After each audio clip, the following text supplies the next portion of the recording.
Bonjour à tous, c'est Clément, on se retrouve aujourd'hui pour une nouvelle vidéo. Et aujourd'hui c'est une vidéo un petit peu particulière car c'est le 12e AL, donc mes achats Lego. C'est une série que j'ai lancée il y a maintenant un an. Et donc pour les 1 an de cette série, j'ai prévu quelque chose d'un petit peu particulier, mais vous verrez ça dans la suite de la vidéo. Également, avant de passer à la présentation des achats, je tenais également à vous remercier pour les 2000 abonnés. Et oui, on a passé le cap des 2000 abonnés. Donc un immense merci à vous, ça fait extrêmement plaisir de voir que la chaîne vous plaît autant. Et également, vous avez pu le voir sur les 2 dernières vidéos notamment, j'ai essayé de sortir des vidéos qui sont complètement différentes de d'habitude, où on parle d'un sujet précis, où je vous donne quelques explications, quelques conseils, quelques astuces. Et j'ai été très étonné de l'accueil que vous avez fait à ces vidéos, qui vous ont énormément plu et que vous avez trouvé visiblement très utiles. Donc vous avez été très nombreux à apprécier ces vidéos. Je pensais pas avoir autant de bons retours sur ce genre de vidéos. Je suis plutôt une chaîne, on va dire, tournée vers les achats, etc. J'avais du mal à me détacher de cette image et de voir que ce genre de concept ou de nouveaux formats vous plaît, ça ouvre des portes pour la suite de la chaîne. Donc un grand merci pour vos retours positifs sur ces vidéos.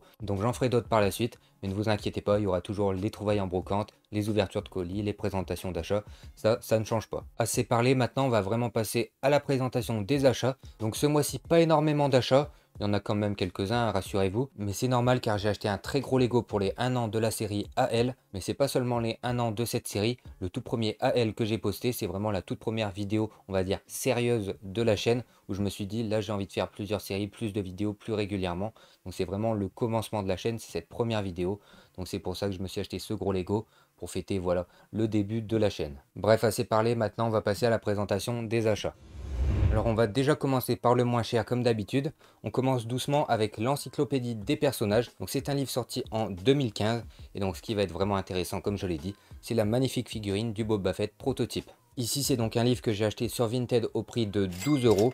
Donc il est en plutôt bon état, il n'est pas neuf, d'ailleurs la figurine a été déballée.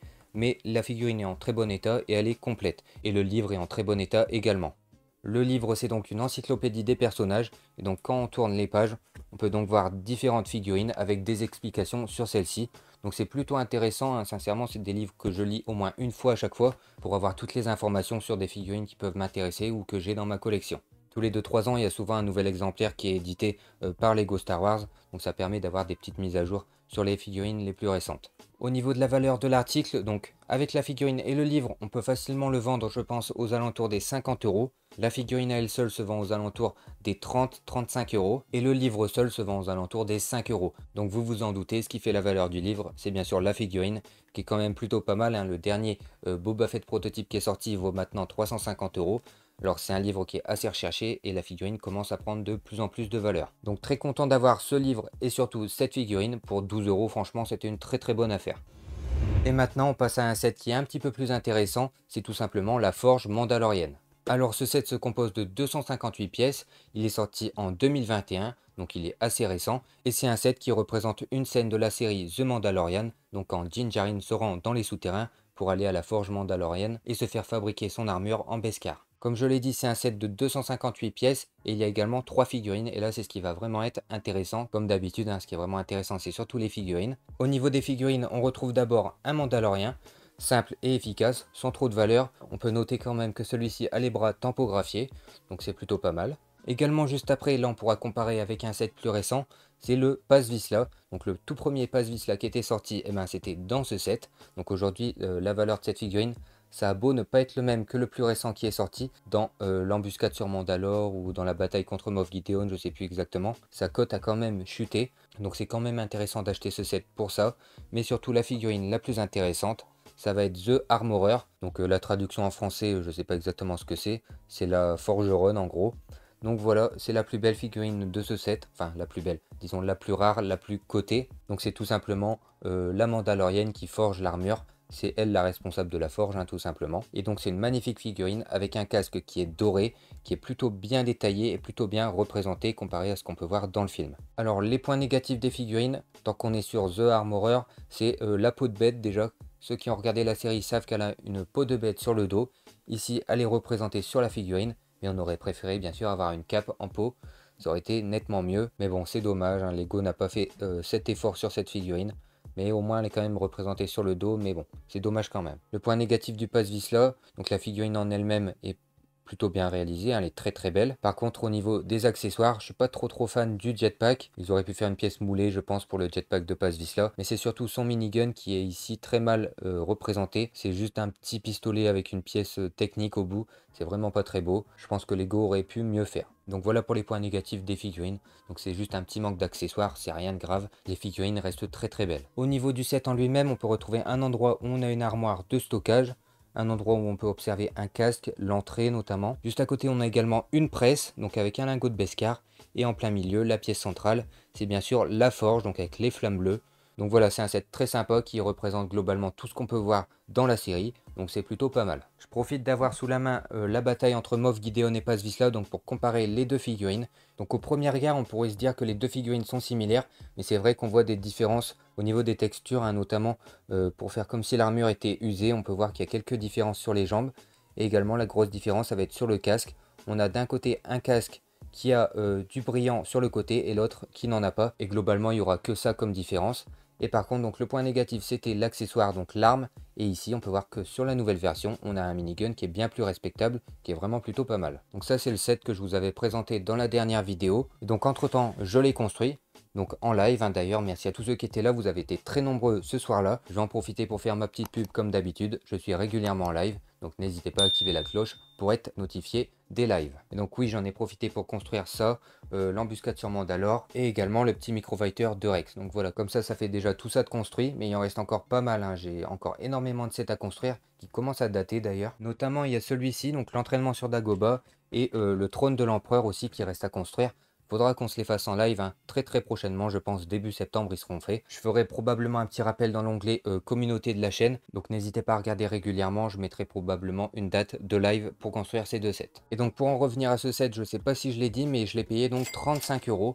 Donc c'est à la fois cher pour ce que c'est, mais en même temps le prix a vraiment augmenté ces dernières années, surtout depuis qu'il est retiré. Mais donc voilà, on est sur un set qui vaut en scellé 70 € et il se vend facilement aux alentours des 55 € en déjà ouvert complet. Donc 35 € c'est quand même un prix qui est correct, qui est raisonnable, qui est plutôt intéressant. Donc voilà, j'ai saisi l'occasion. C'est pas le meilleur prix que j'aurais pu avoir, mais c'est quand même intéressant. On poursuit avec un set de la même gamme, à savoir le Maraudeur blindé impérial. Donc c'est également un set de 2021 qui se compose de 478 pièces pour 4 figurines. Ici je l'ai acheté sur Vinted au prix de 25 €. Donc là un plutôt bon prix, hein. Généralement il se vend aux alentours des 30-35 €. Donc c'est un set qui est encore facilement trouvable, etc. Le prix ne monte pas trop, ne baisse pas trop.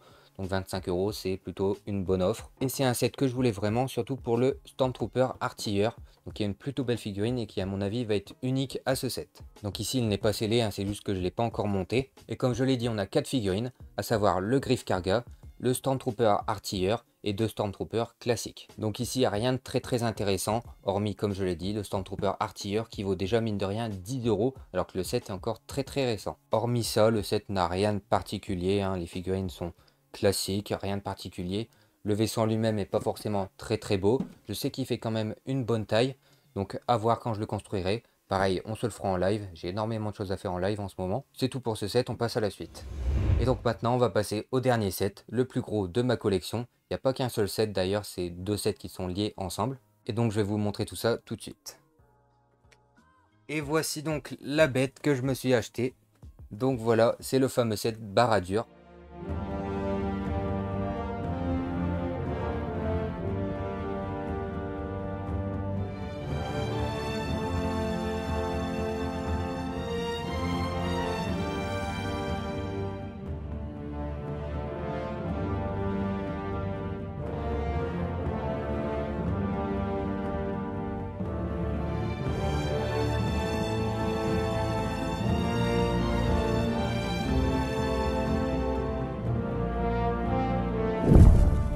Donc voilà, c'est ce set là que je me suis acheté. Donc avec, il y avait également le Felbeast. Enfin avec, j'ai dû le racheter à part, mais ça je vous en parlerai un petit peu après. Et donc voilà pour ces deux sets, j'espère qu'on me voit encore bien à l'écran parce qu'il est quand même très imposant. Donc voilà, je voulais me faire un petit plaisir pour les 1 an de la chaîne. Je recherchais un set en particulier, oui et non. Je cherchais un bon set, un bel UCS, donc de la gamme Lego Star Wars, principalement le village Ewok. Donc je recherchais assez activement depuis un mois pour aujourd'hui. Donc la date à laquelle je sors la vidéo, on va être le 31. Et donc il me le fallait avant le 30 où je tourne la vidéo. Et malheureusement, aucune offre intéressante ne s'est présentée. Et donc en dernière minute, il a fallu que je me tourne vers autre chose pour un budget de 350 à 500 euros maximum. Et le seul autre set que j'ai pu trouver assez rapidement et dans le budget, eh ben, c'est le set Barad-dûr. Et donc oui, ce n'est pas la licence Star Wars, vous allez me dire, certains qui doivent être déçus ou pas, hein, ça reste quand même un très beau set. Généralement, si on aime Star Wars, on aime Lord of the Ring. C'est un set qui plaît à beaucoup de monde, qui pour moi, je pense en tout cas, va être le meilleur set de l'année 2024. Hein. Pour l'instant, en tout cas, on n'a rien eu d'équivalent.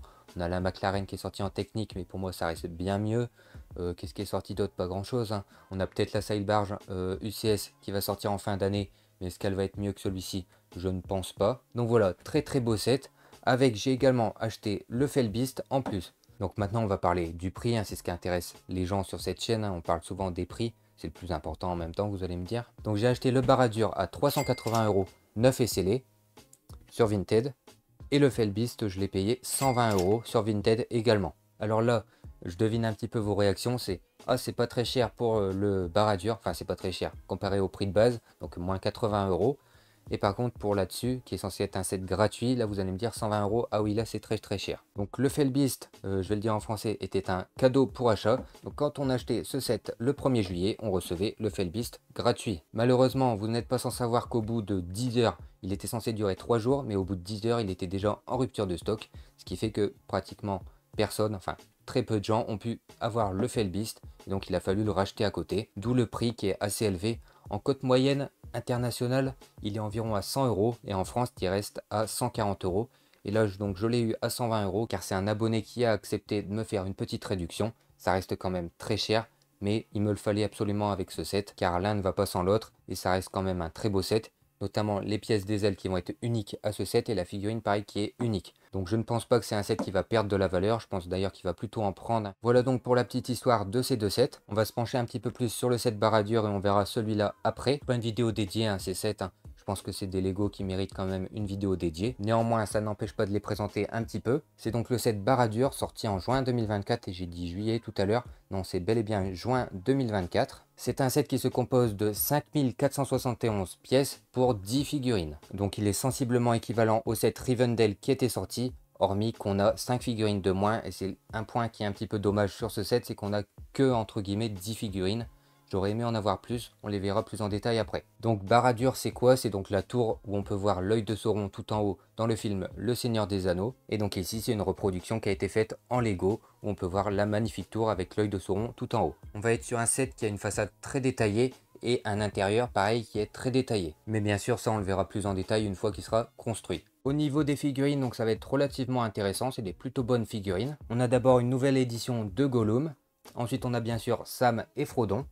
Également avec, on a 5 orques. Donc là, pour les noms des orques, etc., je vais passer mon tour. Et avec, probablement les deux figurines les plus intéressantes et celles qui vont prendre le plus de valeur, on a la bouche de Sauron et Sauron lui-même. Donc la bouche de Sauron, j'ai traduit, mais en vrai, il s'appelle Mouth of Sauron. Donc en gros, c'est le porte-parole de Sauron, hein, si on peut dire. Et donc le Sauron. Donc ils sont de très très belles figurines, avec énormément de détails sur leurs armures, leurs casques, qui sont des pièces uniques. Et donc voilà, ce sont de vraiment très très belles figurines.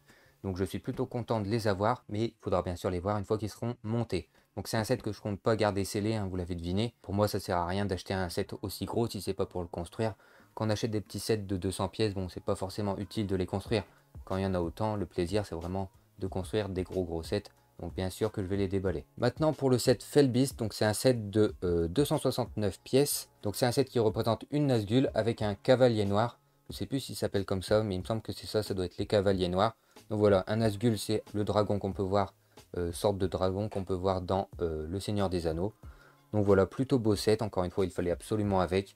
L'un ne va pas sans l'autre, je trouve en tout cas. Donc voilà, très content d'avoir eu ces deux sets. Donc pour la somme totale de 500 €, c'est assez cher, mais en même temps, je pense qu'ils doivent vraiment valoir le coup. On va être sur un set de 83 cm et on aura donc 11 figurines avec le dragon en plus. Donc voilà, franchement, ça va être ultra intéressant. Mais bien sûr, le problème, c'est pas forcément ça, c'est surtout où je vais le mettre. J'ai déjà pas de place pour mettre mes petits Lego Star Wars. Donc ce Lego de 83 cm, je sais pas du tout où je vais le mettre. Mais bon, on verra ça en temps et en heure. Et cette 12e présentation d'achat touche à sa fin. J'espère qu'elle vous aura plu. En tout cas, merci de me suivre depuis maintenant un an. Merci pour les 2000 abonnés encore une fois. Et donc, vous connaissez la chanson maintenant. On se retrouve bientôt pour des lives, pour de nouvelles vidéos. N'hésitez pas à liker, à vous abonner. Et moi je vous dis à la prochaine, c'était Clément. Salut tout le monde.